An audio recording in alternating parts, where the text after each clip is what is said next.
Build a famous personal brand. A personal brand? Seriously?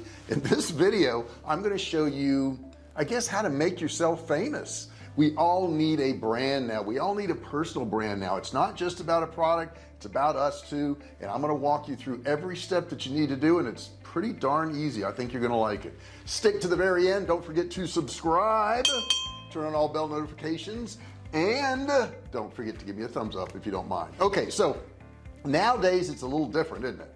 It's changed a whole lot. People are actually becoming a brand. Now if you take the purse Louis Vuitton, okay, what does a Louis Vuitton purse sell for? There you go. Pretty expensive purse, but what does it do any different than any other brand? It doesn't do anything. It's just that brand. People are willing to pay more for it because it's a Louis Vuitton purse. And that's the same thing with you. You got to start thinking about this, whether you're in a job or you already have a business. People are going to give you more money if you are a good personal brand. Look at Gary Vee, right? The ad world is in for a rude awakening, the same way the car industry was when it had an innovation called Tesla. I think it's the same way Hollywood network companies were when they had Netflix. You know, I often think that VaynerMedia is the preview to all the agencies of 20 years from now. Gary Vee has become a personal brand and people like hearing what he has to say. So in this video I'm going to walk you through exactly how you're going to do that, and you're going to be successful, and you're going to be a Louis Vuitton type brand. Building your brand really has everything to do with content marketing. In other words, what type of content are you putting out? A lot of you are on social media right now, but what are you putting out there? Is it positive? Is it negative? What kind of brand are you actually building? Let's say you're a marketing company and you're trying to market, you know, people's websites, or you know, you're trying to help them with their YouTube channel or whatever it is. If they look and see that you don't have any marketing for yourself, they're going to go, well, I don't know about that. But if they look and see that you've got a huge YouTube channel, that you've got a great website that has a lot of traffic, that you're putting content out all the time, they're going to be more likely to hire you and pay you more. Now your brand, your personal brand, is basically your calling card to the world. It's pretty important to have it out there. If you search my name, you're going to find a lot of videos, you're going to find content blogs, you're going to find the companies I own, because I built a personal brand. But anybody can do this. Anybody wants to put forth the effort can build their own personal brand. It's going to help you build your network of people. It also allows you to differentiate yourself. You don't want to be like everybody else. You want to be uniquely you, and you already have that brand. You just got to get it out there. It also helps you build trust and credibility. I wrote a book a few years ago called The Great American Food Shortage, and people thought it was crazy, but it detailed how we could have a food shortage due to something like a pandemic. And we did. We had food shortages. Now everybody looks at the book and says, oh yeah, that makes a lot of sense. But when I first did it, it was different. That's what you got to do. You got to kind of break the mold of what's out there. Now the first thing you want to do is you want to craft a mission statement. What is your mission statement? I have a couple different companies, so I have different mission statements. One of them for our survival food company is helping families prepare. That can be prepare for anything, right? My other mission statement for JR Fisher Training is to help people start, run, and grow online businesses. So what is your mission statement? What exactly are you trying to do? You need to craft that first so that you go down the right road. Then you want to write an editorial mission statement.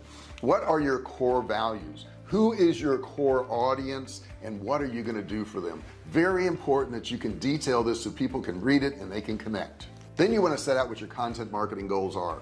This will help you define exactly what you need to do. Content marketing is so important in building your brand. The first thing it should do is, of course, build brand awareness, make people aware of who you are. It should then build brand trust. They should be able to trust you based on what they've seen or heard online. And of course, for those people who already know you, it should deepen the brand loyalty and make them more loyal to you. Also, it should attract some partners out there. Maybe you're going to network enough to where you're going to have partners that will actually promote you and your company or your brand. The next thing you want to do is detail who your target audience is. This is so important, guys. I think a lot of people skip over this and they go, well, I want to sell to everybody. Well, if you're doing a message that you're going to sell to everybody, you're essentially selling to nobody. It's really important even though you think you want to sell to everybody, you can't do it. So if you're pretending to sell to everybody, you're basically selling to nobody. You want to set yourself apart. You want to find out who this detailed avatar is that you're selling to.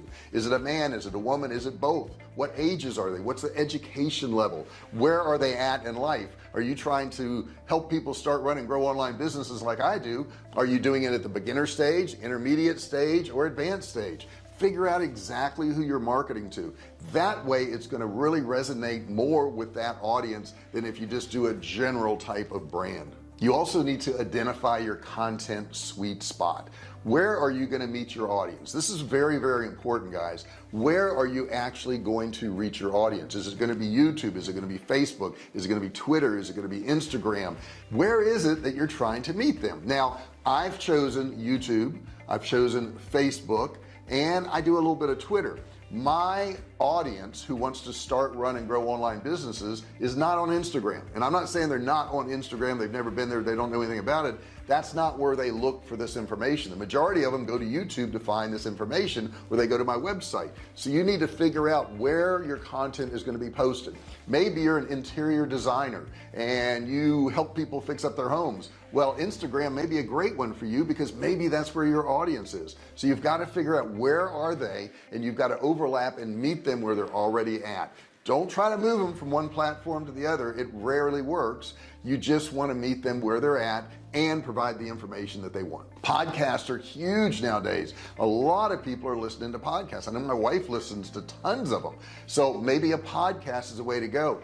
Break out of the mold of what you've been doing. Okay, if you've always just posted on Twitter, look around the landscape. Once you've identified who this target audience is, look around you. Are there other possibilities, other ways to reach these people that you've never done? A podcast could be a great one. Next thing you're going to want to do is get organized. I know getting organized is no fun, right? But you got to do it. You can get organized by using a content calendar. You can Google that and you can find all kinds of different content calendars, but this will hold you responsible for what you need to do. You'll need to put in there when you're going to do your videos, when those videos are going to go live, when you're going to do your blogs, when those will go live, what dates, and it also gives you a timeline. The timeline is so very important, because if you say, well, this year I'm going to do more videos on YouTube, but you don't specify how many that is or when you're going to do them, you're likely to fail. I do my videos every day of the week except for the weekends. Now on Tuesdays, Wednesdays, and Thursdays I will post a video on my channel, so a new video is going to go up. But on Monday, Wednesday, and Friday I normally will do a live. So this way I have a schedule where I'm hitting all 5 days of the week, and on Wednesdays usually they get 2 videos. I know it sounds like a lot of content, but at one point I was doing 11 videos a week. So it is important that you put a lot of content out there. If you look at somebody who's really successful like Gary Vee, he's everywhere. You can't be everywhere like Gary Vee. I have no idea how he does it, but he puts out good content and he constantly does it, whether he's traveling, whether he's live, whether he's speaking. He's always putting out content, and that's really what it takes in this market nowadays. And good content too. I will add, it's got to be good. Don't just put out a bunch of videos that are 45 seconds long and they don't really help anybody do anything. I have a friend who did that, and after a while he pretty much just quit because he wasn't getting any response. That doesn't work. It's got to be valuable. Now you want to set measurable goals. A measurable goal could be subscribers to your YouTube channel. It could be views. It could be a monetary goal, which is a little bit harder to do on YouTube because it fluctuates so much, but maybe it's a certain amount of money you want to earn, or you want to get 1,000 subscribers and 4,000 hours of watch time so that you can get monetized. But set these goals and revisit them on a daily basis. Okay, look at these goals. Are you moving towards these goals? Take a look at your time. If you're sitting at your desk or you're sitting wherever you work, are you working towards your goals? What are you doing right now that's going to get you to that goal? You got to ask yourself these hard questions, because if you don't, you're not going to reach them. I think a lot of people in the beginning struggle with how to set these goals. They don't have any numbers, they don't have any viewers, they don't have any subscribers, and they don't even have any idea of what they should be doing. I would say set your goals way higher than what you think they should be. Okay, if you want to get 20 subscribers a month, put in there that you want to get 100 subscribers a month. I think that the harder you make it for yourself, the more difficult to reach some of these goals, the more you're going to struggle and the harder you're going to try. If you set goals that are too easy, that's just not going to work for you.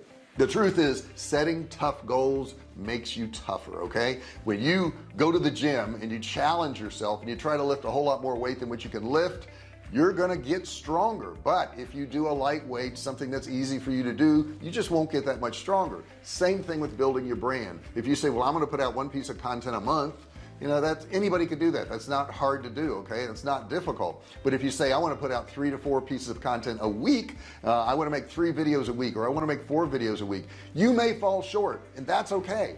But at least you're going to be pushing yourself. And when you do this, it's amazing what you can do. I remember when I first started doing videos on YouTube, and I would make a, you know, a 45-second one or a 60-second one, a little quick thing, and that seemed really difficult for me. It seemed really hard. Now I sit in my office in a single day, I can do 8 to 10 videos, and they're all 10 to 12 minutes long, and I would have never imagined that before, but it was because I pushed myself harder than I probably should. But by doing that, it made me stronger, and it made me try harder. That's what you want to do. You got to push yourself every day. You got to make every day difficult. Okay, unless you're vacationing and you're sitting on some cruise ship, make the day difficult. Do things that are difficult for you, and you're going to get stronger, and you're going to get better. I hope you enjoyed this video. If you got something out of it, do me a favor, give me a thumbs up below. Don't forget to subscribe. Hit that subscribe button, turn it from red to gray. Don't forget to ring the bell. Turn on all bell notifications so you're notified each and every time I go live or if I upload a video. And don't forget to comment below. Talk to me, ask me a question, tell me who you are. I will most certainly answer you. I don't have anybody else doing that. I do it myself, and I love to hear your comments, questions, suggestions. If you just want to say hi, you can do that too. Thank you so much for watching this video, and I'll see you in the next one. Hey, thanks for watching my video. Don't forget to subscribe to my channel and click that little bell right there so you can be notified every time I do a new video.